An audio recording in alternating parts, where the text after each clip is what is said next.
For all the businessmen and women, move out of the darkness, follow the light. Come sell your business with us today. Home Digital FM, let your customers know what you're offering. Be on top of your competitors. Home Digital FM, we will help you stand out. Come advertise with us today for all your businesses. We offer live program coverage both on Facebook Live and on the radio. Exos to sell your products and services. The media is in control. Tell your customers when, where, and how to meet you through Home Digital FM. Don't worry. Do your business. We will sell you out. Call us today on 734-3125 or 200-5770 620-1413 766-8394. Home Digital FM. Follow the light.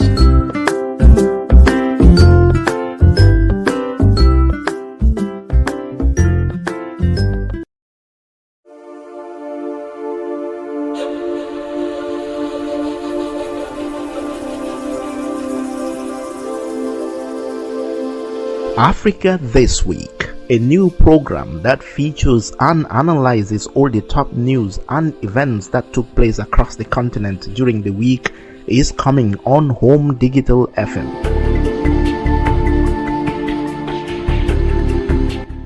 The 1 hour week in review program will exhibit experts and commentators to look back on the news of the past 7 days and break down stories and issues across Africa that everyone is talking about.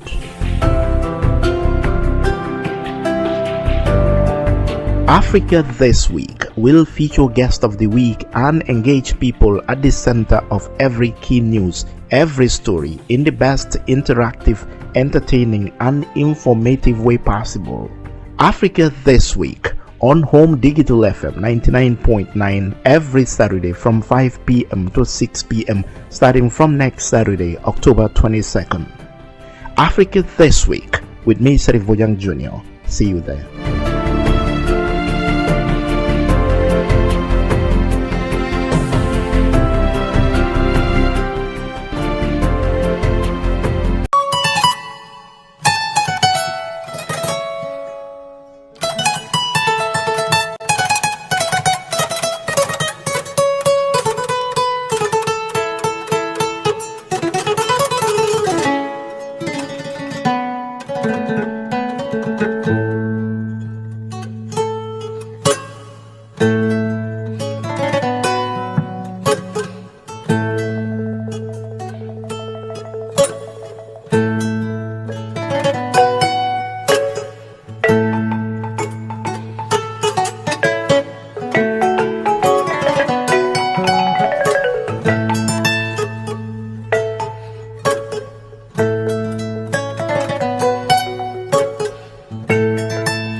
Hello and a very warm welcome to your week in review program Africa This Week, looking at the continent's top stories over the last 7 days.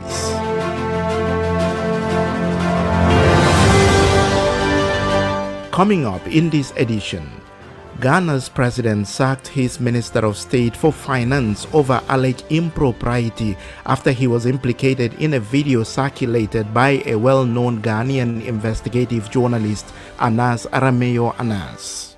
A rowdy session in Nigeria's Senate as lawmakers clash over decision by the central bank to redesign higher denominations of the local currency, the Naira. That law made by the National Assembly does not require Central Bank of Nigeria to seek the support of the National Assembly. It does not. Senator Akpan, take your seat. Gentlemen, please take your seat.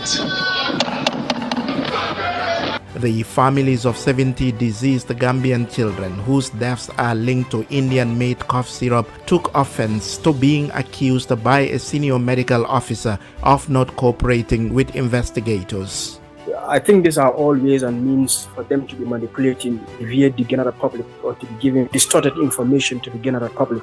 Celebrations in Sierra Leone as Parliament approved the legislation that provides that 30% of all government positions and 30% of all private positions for companies with 25 or more employees go to women. Trouble for Mali as Ivory Coast, the UK and Germany announced they would withdraw their peacekeeping troops from the country. Elsewhere on the continent, Zambia demands explanation from Russia after a Zambian student who had been jailed in Russia was killed at the battlefront in Ukraine. In sports, heartbreak for Senegal following confirmation that their talisman Sadio Mane will not take part in the World Cup. And anger in Liberia as President George Weah travels to Qatar to watch his son, an American citizen, play for the U.S. national team. He could not convince his son to play for the country for which he presides over as president. And then to make it worse, he is using taxpayers' money to watch his son play for the richest country on earth, the United States. Also coming up, our special guest, an American human rights lawyer and war crimes prosecutor nicknamed the Dictator Hunter, discusses his new book, To Catch a Dictator, The Pursuit and Trial of Hissène Habré. He'll also take us on a trip down memory lane to when he first arrived in Chad to investigate atrocities committed by the former Chadian president. I visited the former headquarters of the political police, the DDS. And that was what was amazing there was with my colleague Olivier, we stumbled on tens of thousands of documents of the political police. And these also include Hissène Habré's handwritten notes. Yes, amazingly, we found documents with Habré's own handwriting on them. These and more on this week's program. Stay with us. Africa This Week, coming to you from Home Digital 99.9 FM in the heart of Brikama. Sheriff Bojang Jnr. Thanks for joining us. Ghana's President Nana Akufo-Addo on Monday sacked the Minister of State for Finance after allegations of impropriety were circulated by a well-known Ghanaian investigative journalist, Anas Arameyo Anas. According to the presidency, the president fired Charles Adu Boahen after being made aware of allegations leveled against him in an expose. In a video posted online, Adu Boahen could be seen receiving a cash gift during a meeting with Arab businessmen in Dubai, who in fact turned out to be operatives of journalist Anas's production company Tiger Eye. The cash gift was to be used for shopping, which Adu Boahen received in return for discussing with people he believed were businessmen on their plans to invest in Ghana. A statement from the presidency said President Nana Akufo-Addo had also referred the matter to the special prosecutor for further investigations. The Committee to Protect Journalists, CPJ, has called on the Senegalese authorities to drop all charges against journalist Pape Alé Niang, release him and reform the country's law to ensure journalism was not criminalized. On November 6, police arrested Niang, director of the privately owned website Dakar Matin in the capital, Dakar. 3 days later, he was charged with disclosure of information to harm the national defense, concealment of administrative and military documents, and dissemination of false information likely to discredit public institutions. The charges related to a video published by Dakar Matin in which Niang reported on the contents of an internal gendarmerie report that purportedly exonerated Ousmane Sonko, an opposition leader and 2024 presidential candidate charged with rape. Niang faces a maximum sentence of 5 years in prison and has been charged under several articles of the Senegalese Penal Code, according to his lawyer Siré Clédor Ly. He was quoted by CPJ as saying that Nyang was in Dakar's central prison, where under Senegal's standard legal procedure he may spend 6 to 8 months before trial. Lawyer Lee said the prosecutor's choice to bring such heavy charges made the journalist's prolonged detention more likely. The families of 70 deceased Gambian children whose deaths are linked to Indian-made cough syrup have been outraged by an accusation by a senior medical officer that they were not cooperative with investigators probing the deaths. Over the week, Dr. Anna Jame, the incident manager at the Epidemiology and Disease Control Unit at the Edward Francis Small Teaching Hospital in Banjul, told the National Assembly Committee that the refusal of the families to cooperate with investigators has posed a major concern to ongoing investigations of healthcare givers. But the grieving families dismissed that claim and accused Dr. Jame of spreading misinformation to divert public attention. Ibrahim Asedi, the father of one of the deceased children, is the group spokesperson. First of all, we will deny that to the core. It will be very interesting for us to know who are those victims who have denied health officials with therefore the investigation. It will be very much interesting for us to know. I think these are all ways and means for them to be manipulating via the general public or to be giving distorted information to the general public. First, they came with flood. They said that this was caused by flood, and that was never the case because the area where I lived was never flooded. And just imagine how comes kids 5 months old could be affected by flood here. That's still a question we are posed to them. And second, Dr. Anna Jame came to say, we, the victims, are refusing to help them with their investigation. So we want to know, let him pinpoint out those victims who have refused to come on board to help them with their investigation. Yeah, and apart from just cooperating, Dr. Anna Jame also told lawmakers that some families refuse to respond to interviews by health investigators and even accuse other victims of giving incomplete information or false information about the duration of the sickness of their children and addresses. And what you're saying is that that is not true as far as you are concerned, as far as you know. Yes, exactly. All that they are saying boils down to not being true because they are fully aware that the victims have compelled themselves to form an association where they will be dialoguing and to see way forward. Whether have they contacted the chairman of the association or the PRO or the vice chair for any support to help them with their investigation, that was never the case. And they are fully aware that we have an association where the heads could be called, to have a positive dialogue concerning the issue at hand. Who are those victims that they've called or who could not recall what transpired? Let them point out fingers to those who are those victims. It's very much interesting for us to know. And Ibrahim, generally, what do you make of the government's investigation into the death of the 66 plus children in the first place? Well, the Ministry of Health is not involving victims for that matter in order to have a clear picture of what is going on. And still we have more deaths at the hospital and more kids are suffering from this kidney. Very interestingly also, we haven't had a specific figure, correct figure for that matter, for the government officials to tell us, that is the Ministry of Health, that this total number of people have died. All we know is, a rumor has been going on now. It has been escalated to 82 now. That's some are saying 70, some are saying 80. So we don't actually know. And they are the best people to be in a better position to tell us this total number of figure has gone off, meaning they have died. But they haven't do that. So they are not working with us. And they have not called us in any office or whatsoever in order to have a positive dialogue with us. So why would they come with falsified information in order to deviate the general public to the other end? And Ibrahim, what do you want the government to do specifically? What will you consider as justice for the death of your daughter? There is somebody responsible. Medicines can't come into this country just like that. They can't fall from the sky to the Gambia. No, it's not possible. Who brought these medications here? Were they even tested? Do they even went extra mile to know whether these medications are fit for human consumption? Who is that person responsible? Let the person come to justice, because we don't want it to happen in our beloved nation again. Ibrahima Sedi, the spokesperson of families of 70 deceased Gambian children whose deaths are linked to a cough syrup imported from India.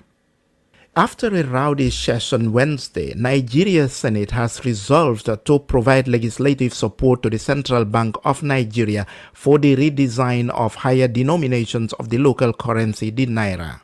The central bank governor, Godwin Emefiele, earlier this year announced the Apex Bank's plan to redesign 100 Naira, 200 Naira, 500 Naira, and 1,000 Naira notes. He said the move would help the bank fight money laundering and insecurity, as well as control of the currency in circulation, manage inflation, and tackle counterfeiting. The IMF at the time urged Nigeria to apply caution and avoid any missteps that could undermine confidence in the financial system.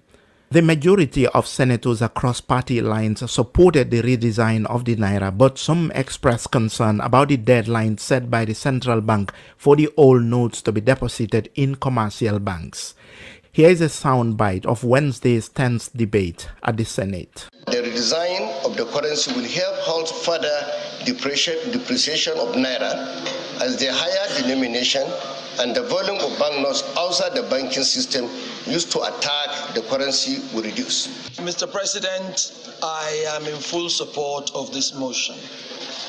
But I also believe that there are serious issues to be considered.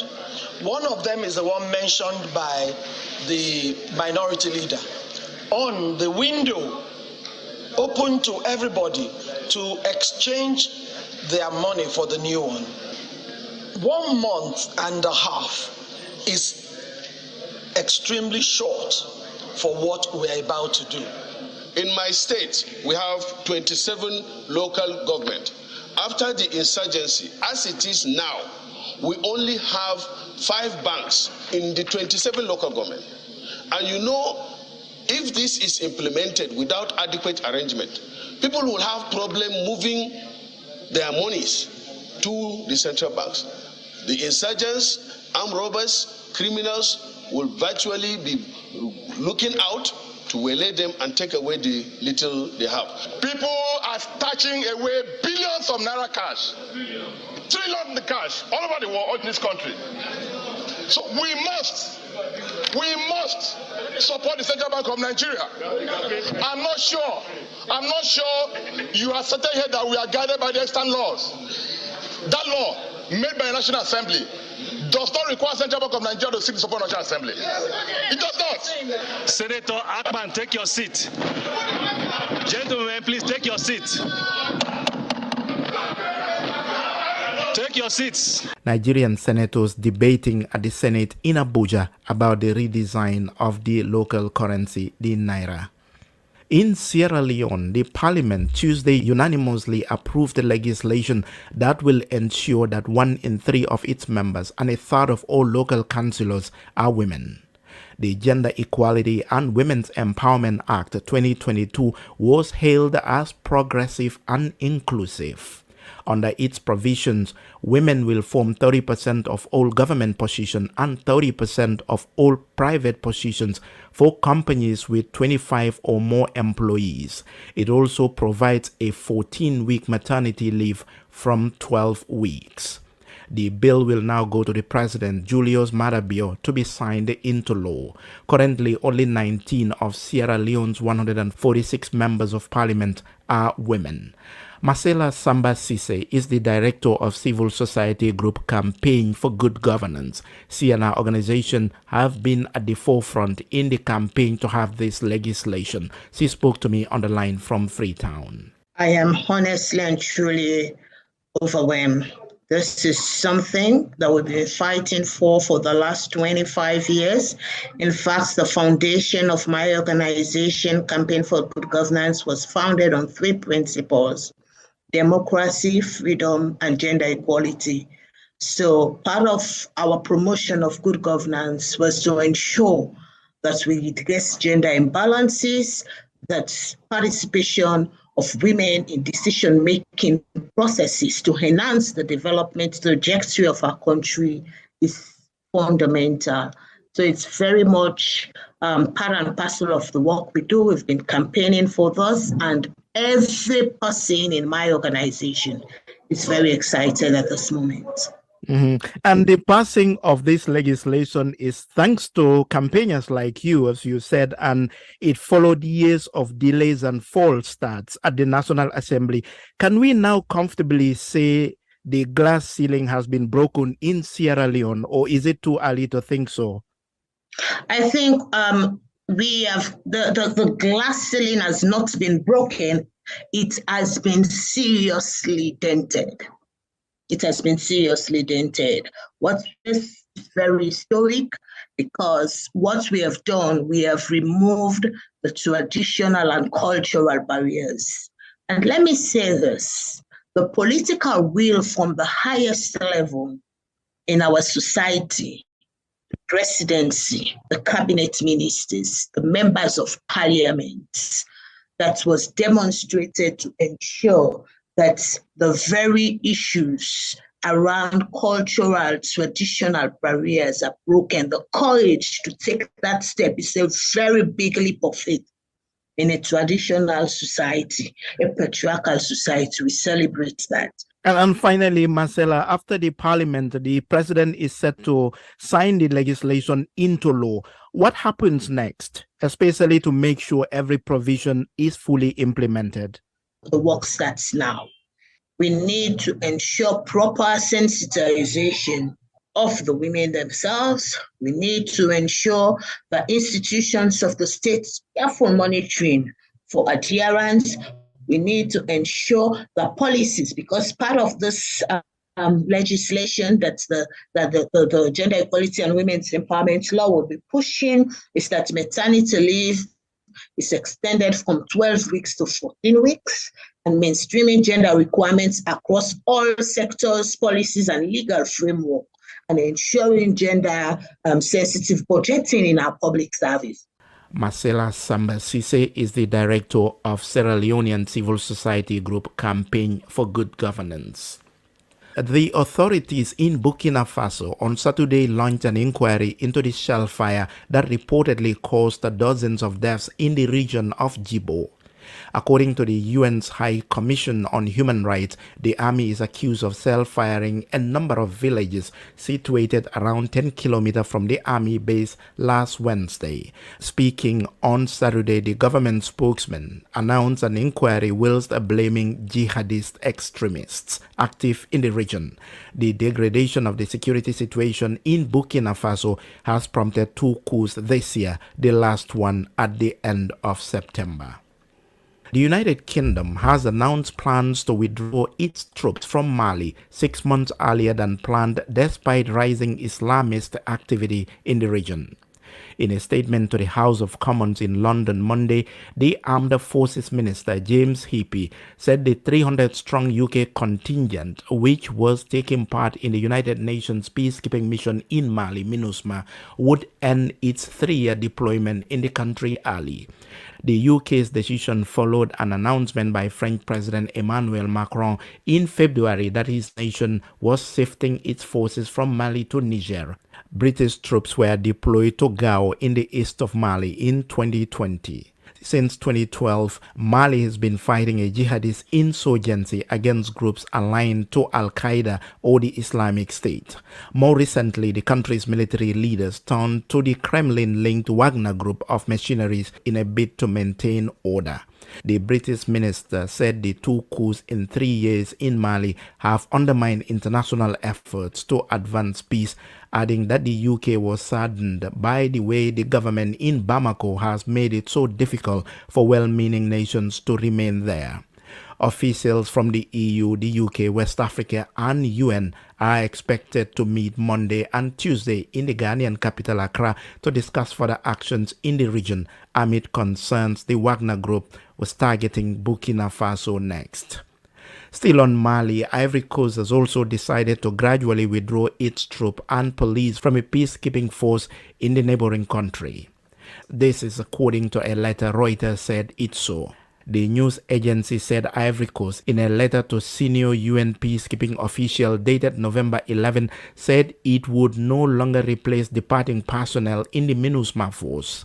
The decision came after Mali detained 46 Ivorian soldiers in July, accusing them of being mercenaries. Ivory Coast said they were part of a security and logistics unit working under the peacekeeping mission and has made repeated pleas for their release. Ivory Coast is the sixth largest military contributor to the force with 857 troops according to MINUSMA figures. It is also the eighth largest police contributor with 30 officers. MINUSMA is made up of nearly 18,000 personnel. The UN Secretary General is to present a report by the end of the year on the future of the mission, which has been slightly constrained by Mali's junta since it came to power in a 2020 coup. In another blow to Mali's fight against insurgency, Germany will end its participation in the UN peacekeeping mission in the country by the end of next year, after months of operational snags, according to AFP. Meanwhile, the special representative of the Secretary General for Mali and head of MINUSMA said that the security situation remained volatile in central Mali and in the tri-border area between Mali, Burkina Faso and Niger. El Ghassim Wan was speaking during a media stakeout in New York after addressing the UN Security Council about the situation in Mali. I did also speak about the security situation, which unfortunately is of particular concern. That is the case in the Menaka region, in Gao, but also in the center, in spite of the efforts being made. Highlighted the related efforts of MINUSMA, in spite of our limited capabilities. And the deteriorating security situation affect the humanitarian situation. The number of IDPs has increased, now over 400,000. The number of schools closed, close to 2,000. The number of children out of school, 600,000. And the humanitarian response, unfortunately, is far from being adequate. I did also touch on some of the challenges confronting us, while acknowledging that we have addressed the issue of rotations, which now has been resolved. We still face some restrictions which need to be addressed as soon as possible. El Ghassim Wan, the special representative of the Secretary General for Mali and head of the United Nations Multidimensional Integrated Stabilization Mission in Mali, MINUSMA. You are listening to Africa This Week on Home Digital FM with me, Bojang Jnr. A reminder of our top stories.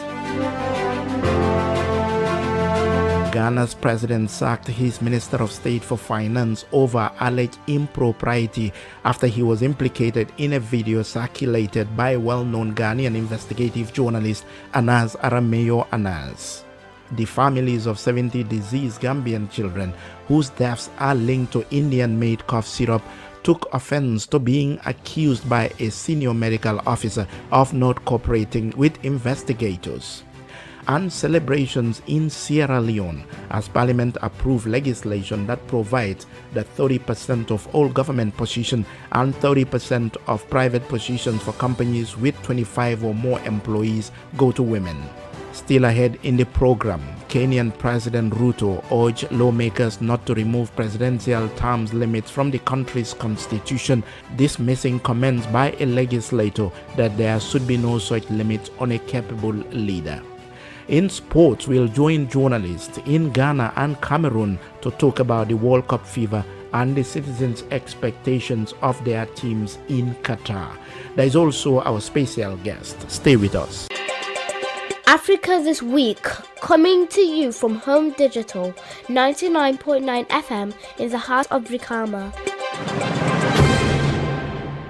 Zambia's foreign minister has said that a Zambian student who had been jailed in Russia was killed in fighting in Ukraine and demanded an explanation from the Russian authorities. In a statement, Stanley Kakubo said the 23-year-old student who had been serving a prison sentence in Moscow passed away on September 22nd at the battleground in Ukraine. The statement said the student who had been studying nuclear engineering at the Moscow Engineering Physics Institute was handed a jail term in April 2020 of 9 years and 6 months. The Zambian government has requested the Russian authorities to urgently provide information on the circumstances on which the student serving a prison sentence in Moscow could have been recruited to fight in Ukraine. Kenyan President William Ruto has urged lawmakers not to remove presidential terms limit from the country's constitution, dismissing comments by a legislator that there should be no such limit on a capable leader. According to Kenya's constitution, a president can only serve for 2 terms. Local reports said many Kenyans were eager to hear Ruto's position since talk of removing term limits started last week by a lawmaker from his own party. The party, the United Democratic Alliance, Wednesday held a meeting of its lawmakers during which the president urged them to focus on laws that could improve the lives of ordinary Kenyans.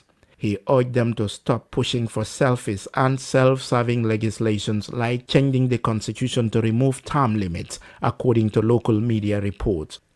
Fighting in the Democratic Republic of Congo between the army and M23 rebels has moved closer to the key eastern city of Goma, causing a fresh wave of displacement amid diplomatic efforts to resolve the conflict.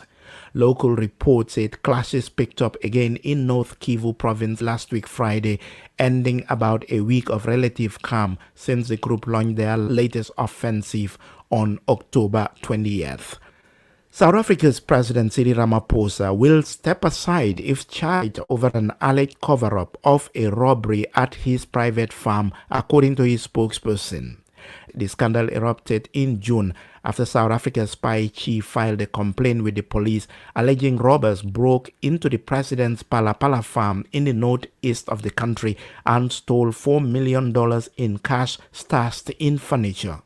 The complaint alleged that Ramaphosa hid the robbery from the authorities and instead organized for the robbers to be kidnapped and bribed into silence. Some officials, including the tourism minister Lindiwe Sisulu, have suggested that the president should step aside while investigations were being conducted. Under the ruling ANC party rules, members charged with serious crimes have 30 days to leave their post or face suspension.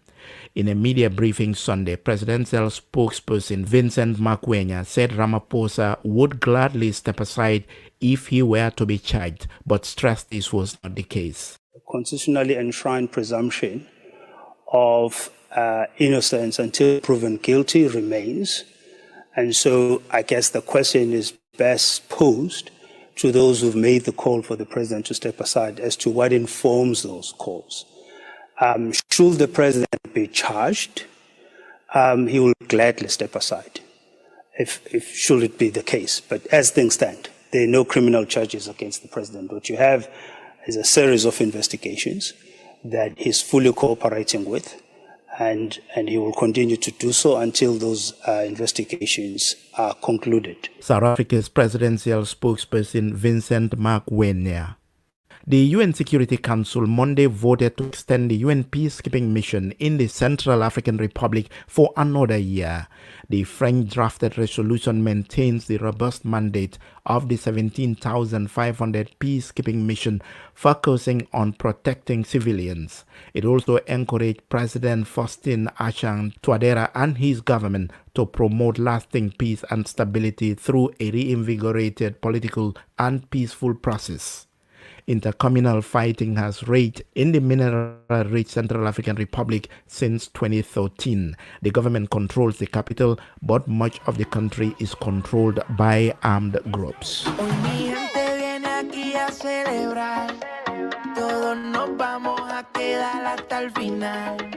Now time for sports.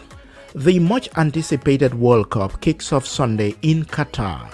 For Senegal, it's heartbreak as their talisman Sadio Mane has been completely ruled out of the tournament, with his German club Bayern Munich confirming that the forward had undergone successful surgery in Austria on Thursday. Mane had been a doubt for the tournament after picking up a leg injury playing for Bayern last week, and it has now been confirmed that he would not recover in time. Senegal Football Federation officials announced that further scans had revealed the need for surgery. Senegal take on the Netherlands Monday before locking horns with the host Qatar 4 days later. They will conclude their group campaign against Ecuador on November 29. Ghana's Black Stars Friday arrived in Qatar for the World Cup that they qualified for by the narrowest of margins. This will be Ghana's fourth finals, having twice reached the knockout stages. But due to their poor form and results since the African Nations Cup final in Cameroon in January, many Ghanaians are skeptical about the Black Stars' prospect of doing well in Qatar. Kelvin Owusu-Ansah, a Ghanaian sports journalist, joined me from Accra. This one comes as an opportunity, great one for the Black Stars to right the wrongs and then clean the mess that happened in 2014. Well, the entire nation not too enthused because of the current economic situations in the country, but certainly or gradually the interest is whipping up with the sort of interest that came out on social media and across the streets. It clearly gives an indication that yes, people are eager to see Ghana play once again at the World Cup and ready to enjoy the biggest football fiesta. And Kelvin, it hasn't been a good year for the Black Stars this year. Well, apart from the World Cup qualification, they were knocked out at the group stage of the January AFCON in Cameroon. Build up to the World Cup hasn't also been very good. It has been plagued by poor results. They won just 2 of their 12 matches this year, basically. How confident are Ghanaians generally about the chances of the Black Stars in Qatar? Well, to be very sincere, Ghanaians are a bit skeptical, not too much optimism. Or do I say, if I could say, just about 5% optimism of any chance of progressing or doing well at the World Cup in Qatar? You clearly look at the current team and it doesn't exude much confidence. And judging from results recorded from this year, there are issues of the coach being a part-timer or just taking up the national duty when he is free or at liberty from Borussia Dortmund. It clearly does not signify the amount of seriousness that Ghanaians have seen attached to the Black Stars over the years, and they don't see any sort of promise. And especially unlike 2006, when Ghana had that excellent midfield, that generation of Michael Essien, Stephen Apaya, Suleiman Tari, Lai Kenson, where they were so confident that yes, these were top-class players in defense. They had equally very good players. It's not the same thing here. Maybe there are names running across Europe, but you cannot put your hand to your chest, or you cannot lay down the marker for them that these are the guys Ghana can heavily rely on. There may be possibly a couple of players in there who may cause some magical moments at the World Cup, but clearly Ghana doesn't exude much confidence in the current population. And just as you said, the recent difficulties or poor performance at the African Nations Cup also brings a lot of question marks about this team.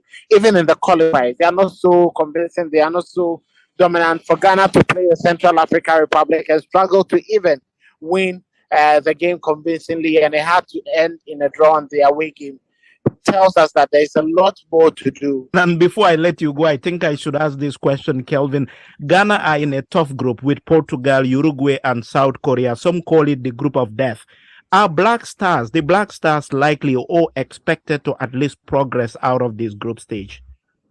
Well, it's very difficult. You cannot downplay the might of any national team when it goes to the World Cup. But on paper, the favorites for this in this particular group are certainly Portugal, South Korea, Uruguay. Ghana would be dark horses or have an outside chance of progressing to the next stage of the competition. And clearly, judging from what we've seen in the last couple of weeks, that yes, the players are eager to work some magic. The coach is willing to get something out of this, but sincerely, it's going to be very difficult. I tip Portugal and South Korea to make it out of this group. If Ghana makes it out of the group, then it's going to be that same surprise that happened back in 2006 when in a group against USA, Italy, and Czech Republic, who were then second best ranked team in the world, will cause some magical moments. But as it stands now, Ghana have only an outside chance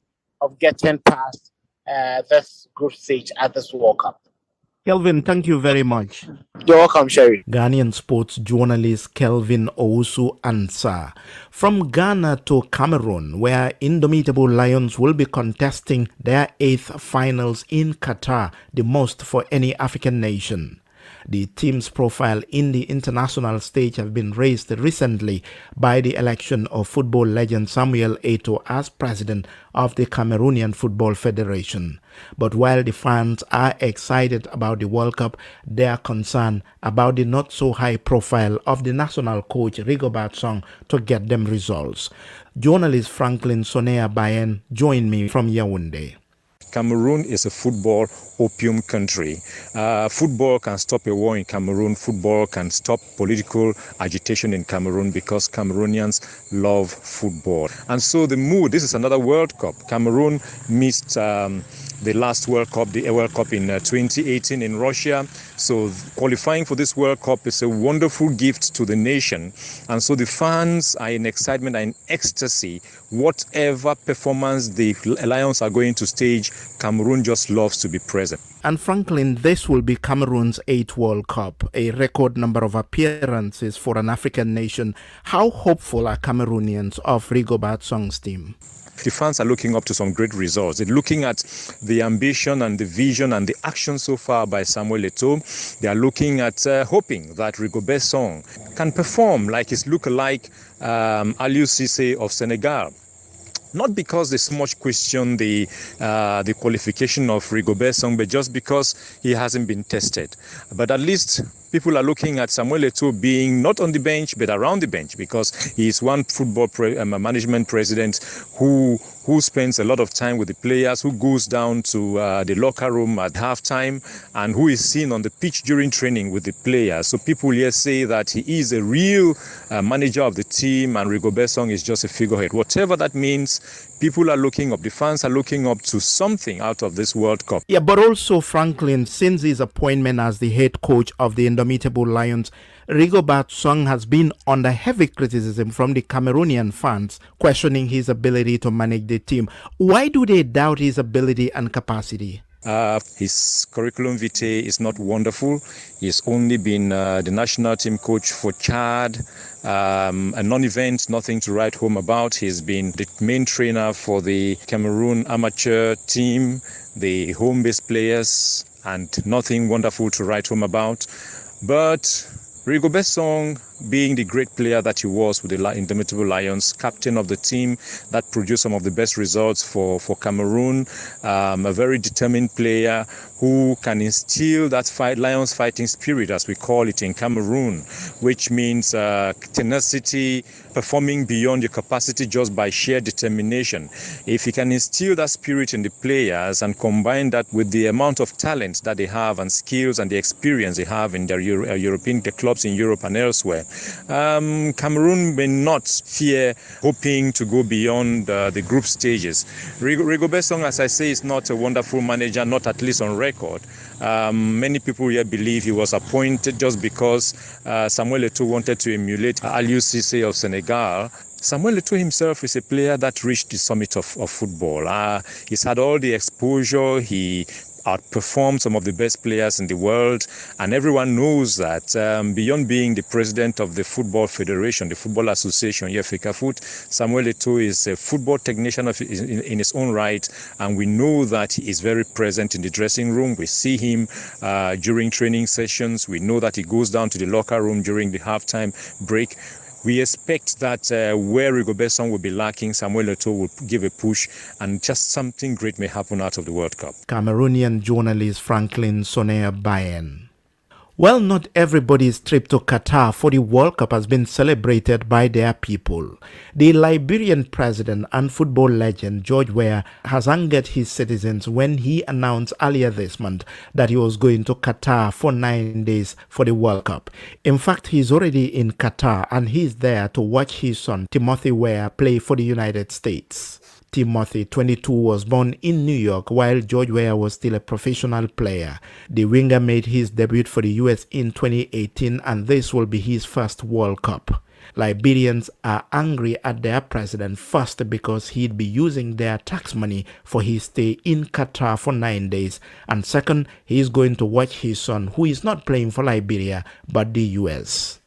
Mo Ali, the ex-spokesperson of Liberia's former ruling Unity Party, spoke to me from Monrovia. Let me inform your audience that the president is out of the country for 48 days.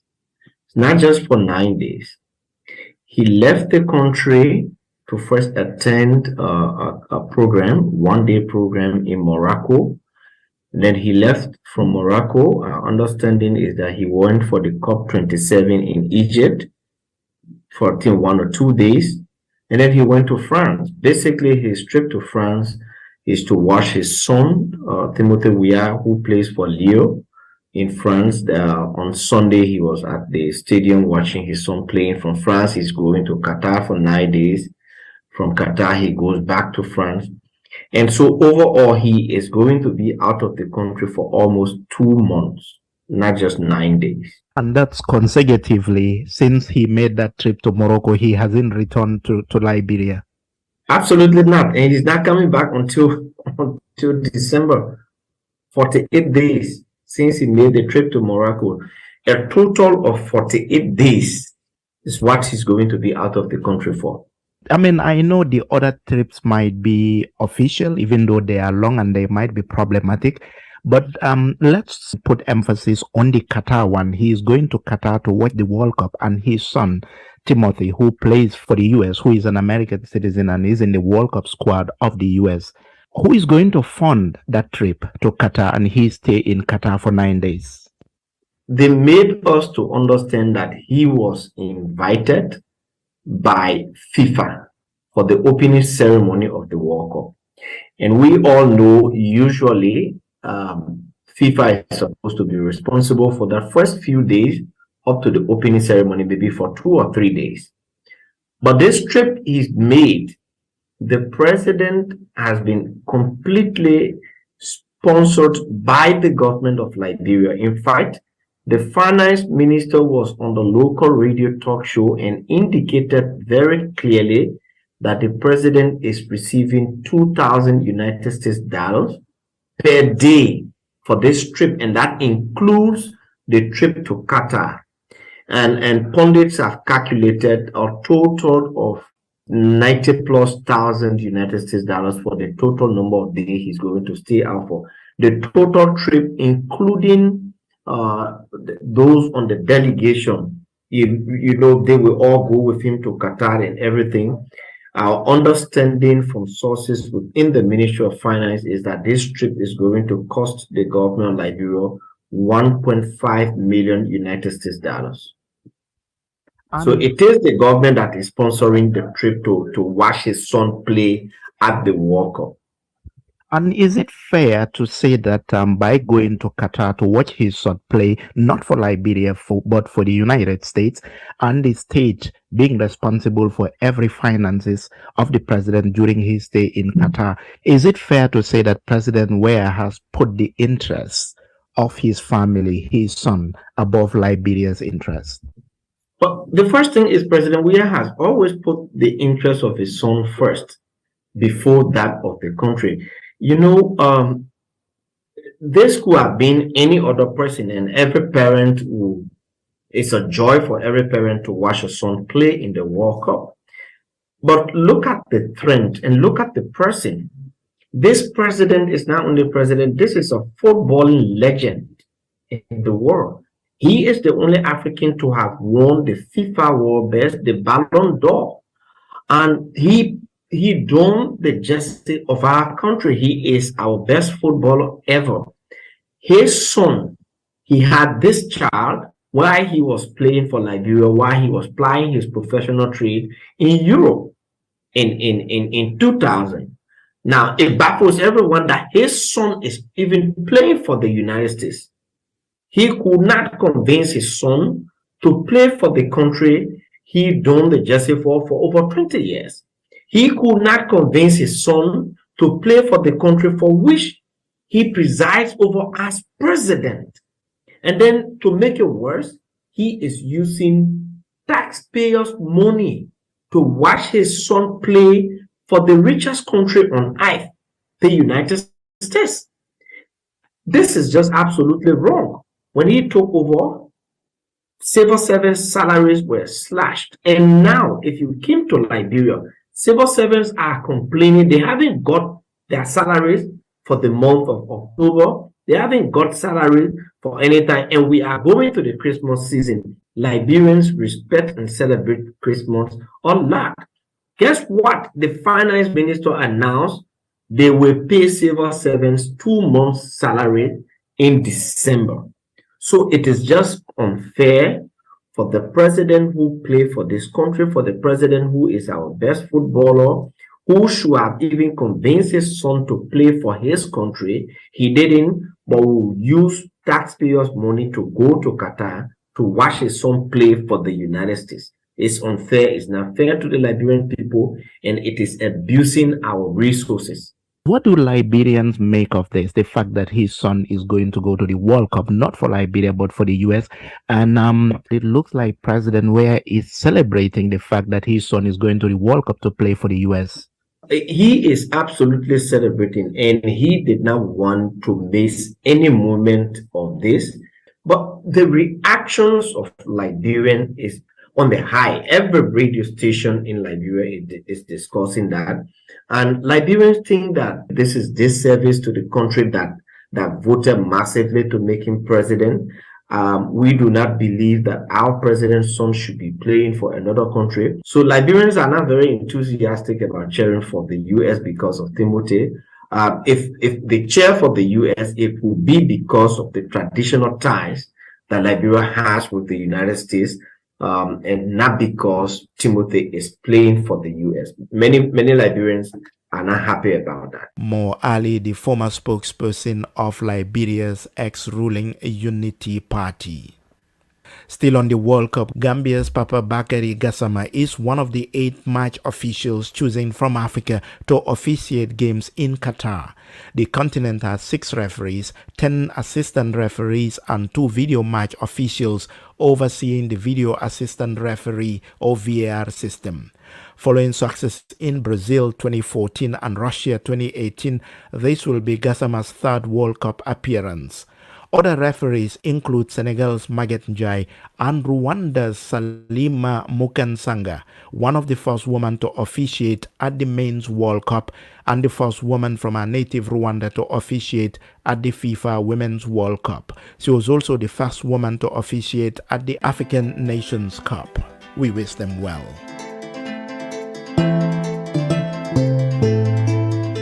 Now time for our special guest segment. If you've been closely following victim-centered justice initiatives in Africa over the past 2 decades, it's very likely you came across the name and work of American human rights lawyer and war crimes prosecutor Reed Brody. Nicknamed the Dictator Hunter because of his relentless pursuit of dictators on behalf of their victims, Reed Brody worked as counsel for the victims in the case of the former dictator of Chad, Hissène Habré, who was convicted of crimes against humanity in Senegal before he died. Reed has also worked with the victims of Augusto Pinochet and Jean-Claude Baby Doc Duvalier of Haiti. He currently works with victims of Yahya Jammeh. This week, his book, To Catch a Dictator, The Pursuit and Trial of Hissène Habré, has been published. Reed Brody is this week's special guest.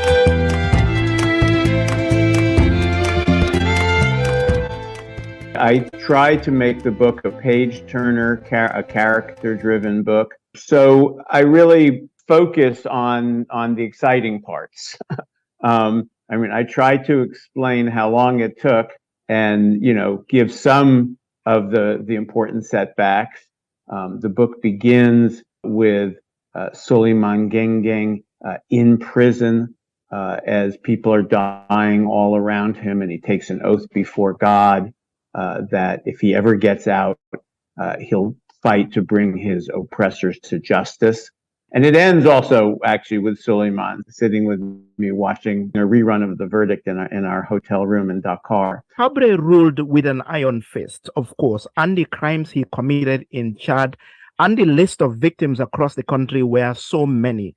Take us on a quick trip down memory lane of your first trip to Chad and your initial investigation. What happened when you first stepped foot in Chad? During that first trip, two really moving things happened for me. One was that I went into Hissin Habre's paradigmatic prison, the so-called piscine, a swimming pool. He had the perversion to take a swimming pool, an underground swimming pool, and cover it with just little openings at the top and divide it into cells. And hundreds of prisoners died. I mean, we have in those cells from the heat, from torture, from lack of nutrition. And I went to visit together with a former detainee, Ismail Hashim, who had been in the piscine, and I visited the piscine, and you could see, I mean, there were writing on the walls, in French and in Arabic about how man is built for suffering and pain, and people with the marks of prison days where they would mark every 5 days on the wall. And then I visited the former headquarters of the political police, the DDS. And what was amazing there was, with my colleague Olivier, we stumbled on tens of thousands of documents of the political police. And these also include Hissin Habre's handwritten notes. Yes, amazingly, we found documents with Habre's own handwriting on them. Habre had 7 secret prisons.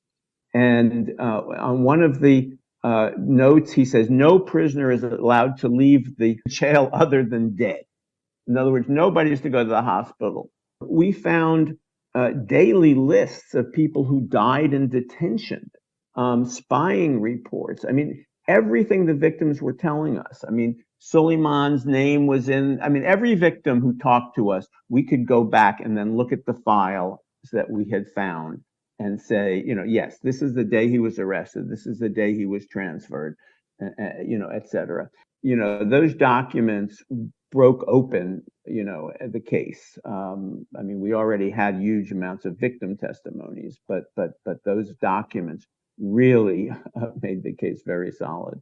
And to fast forward the story, read May 30th, 2016, the Extraordinary African Chambers in Dakar sentenced Hissin Habre to life in prison for crimes against humanity. That came 16 years after his first indictment by Senegal.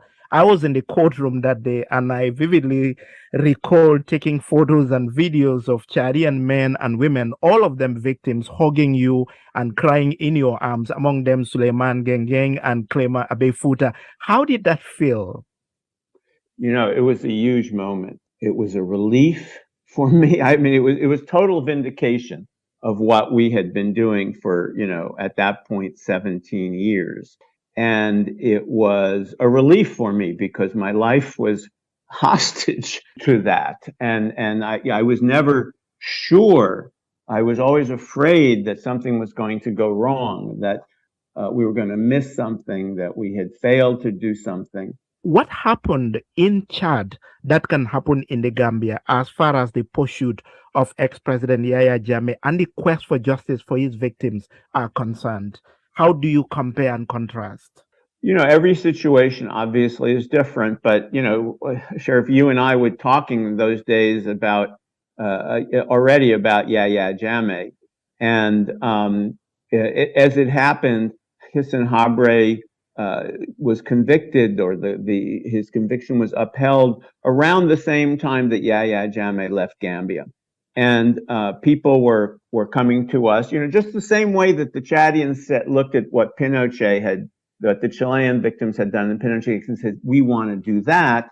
I was approached by a number of Gambians, Nana, Joe, and Dow, among others, said, we see what the Chadians are doing in the Habre case. We want to do that with Yahya Jammeh. And so we went with Suleiman and Jacqueline Mudena, the lawyer, Clement Abayfuta, Abdurrahman Gay, a Senegalese survivor. We took the bus from Dakar to Gambia, and we met with Fatoumata Sandeng and Aisha Jammeh and Baba Haidara and the others who were beginning to form victims committees and associations. Every situation is different. Obviously, one of the difficult things is that Yahya Jammeh is in Equatorial Guinea, which is not a country that is going to give him up easily or obviously not prosecute him, whereas Hissan Habre was in Senegal, where he was ultimately prosecuted. But I think that where the Gambians are really ahead is how many strong activists there are whose stories are known. The TRRC has done an amazing job of showing to people the depths of the cruelty of the Jammeh regime. And finally, Reed, I remember when you first visited the Gambia right after Jammeh left and Barrow took over, you advised the authorities to protect and preserve possible evidence at the NIA headquarters. I mean, the government didn't listen to you because the government didn't do that, because when the TRRC investigators visited NIA, they noticed that evidence, a lot of evidence documents have either disappeared or were tampered, and then paintings, walls that were supposed to be of blood stains were painted, and the torture chambers were all refurbished or something like that. Wouldn't that prove to be a major obstacle in the future? Certainly not having documents is a handicap. Documents are the king and queen of evidence. They don't lie, they don't lose their memory. But, you can also prosecute based on oral testimony. We have heard at the TRRC from a number of people around Yahya Jammeh who specifically spoke about how Jammeh ordered different assassinations, how he rewarded the people who killed Data Haidara, how he told the junglers that the 59 migrants who were killed were mercenaries and that they needed to be eliminated. So there's a lot of oral evidence, firsthand evidence from insiders, from people who were close to Yahya Jammeh. Reed, thank you very much. And once again, congratulations for the book. You're quite welcome, Sherry. That was Reed Brody, our special guest, an American human rights lawyer and war crimes prosecutor nicknamed the Dictator Hunter. The full version of my interview with Reed Brody will be aired tonight on Mengbe Kering. Well, with that, we come to the end of this edition of your Week in Review program, Africa This Week, on Home Digital 99.9 FM. I'm your producer and presenter, Sheriff Bojang Jnr. Thanks for your company, and join me the same time next week for another edition of the program. Bye for now.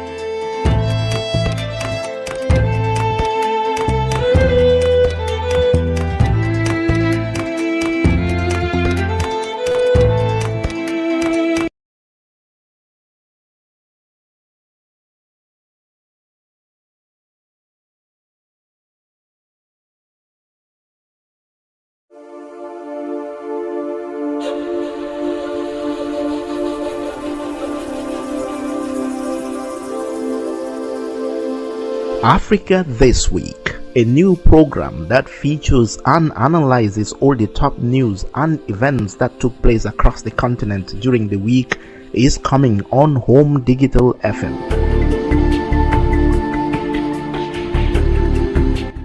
The 1 hour Week in Review program will exhibit experts and commentators to look back on the news of the past 7 days and break down stories and issues across Africa that everyone is talking about.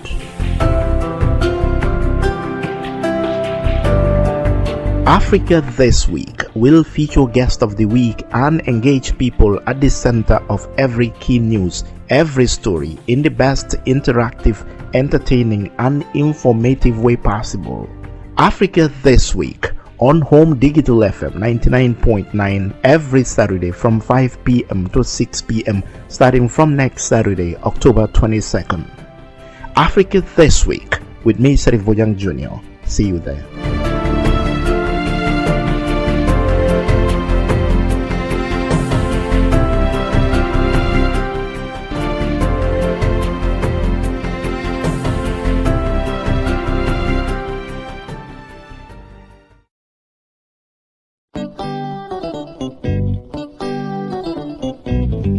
Ngo foy lafta mobile ndi wala ban simple mobile o walla foy lafita latest mobile o walla foy lafita smartphone o la ñil be ka sotale dabin wala bulli shop number 1 ti ando na lafta Samsung fanana asifa bele bije A series kabring A01 A11 A21 A31 A41 andu ñil be mu 4G internet o let e manna da wala de alafta technology bang wala lafta itel la e kanyim be sotalele e ko Spark 4 Spark 5 and Spark 6 abele be ñindulato ande manna da wala de e ko chargerlo asifa wasifa mobile cover ani ñi mobile protector e nyaadalu abele be jindi grato bulli shop number 1 be tilinde ngale damin wala mu Brikama police station o nyaatile wala choju ba balaje wala badi ngolon kamune bato ali commande telephone wala niatra lafta mobile 7799530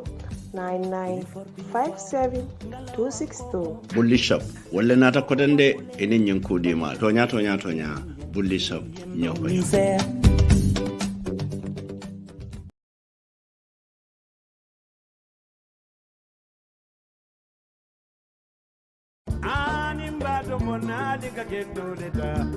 Manding Fashion Boutique ñemmo boutique kutolete de mi yalon ko anata jamano kan kaje ko ngampare andu la fengolu be kabonan damin wala mu Dubai ti anin America banko kan e baale damin wala mu murito la jamen o nyatili wala number 39 Suleiman Sonko Street Fajara South Atlantic Bakau walla li ngambori nuje ni lafta fengol soto la mini boko musol la nyin samata nyimalu kate la nyim bagolu mini yalon ko wolle be jamano kan ye abayal sotale je de cosmeticolu pour musolu talu mini yalon ko nali e mal bado se nyinya e manna da wala ye karabanjur sotale le musolu anin kelu air freshenalu anin karabanjur mini yalon ko alcohol te kono anin tulur mini yalon ko alcohol free bari manna do wora churay danni wol fanan bi jere min yaron ko ise ke kurango bala ani min yaron ko fanay ka kembo ke kono manna da wala sajado do e ka sale basodo fanan sifa bede be mbul kabirin domande malo fo wara mambalu na fodo be mbulde kel talu kata haftano do emirati pour kelu ando manna da wala bundato rido do kata palantero do rido do complete na sifa bele sotade musor fanan na tikol bebe mbulu jede tikol min yalon ko deño anda ak jamano wala badi ngol na lafta ku jamalo na nyinko beto ali kumande 991 7483 261 4345 wala 726 0845 Manding Fashion Boutique mbale damin wala murito la jamen ba nyatili wala 39 Suleiman Sonko Street Fajara South Atlantic Bakau.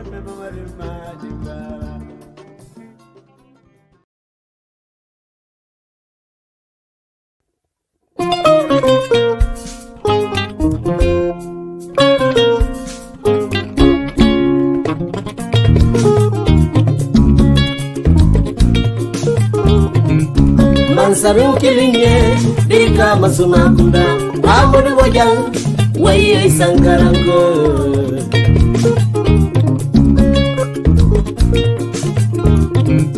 Mansarun kilinye dika masumakunda Amudu Bojang waye sankarango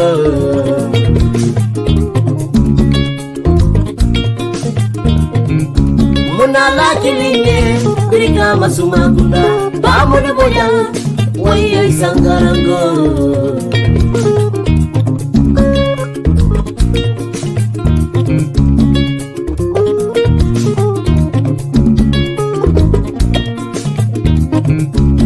Bojang sankaranga ini urara Hakkilo dulale bambanda wala tinambe jamuna ba modu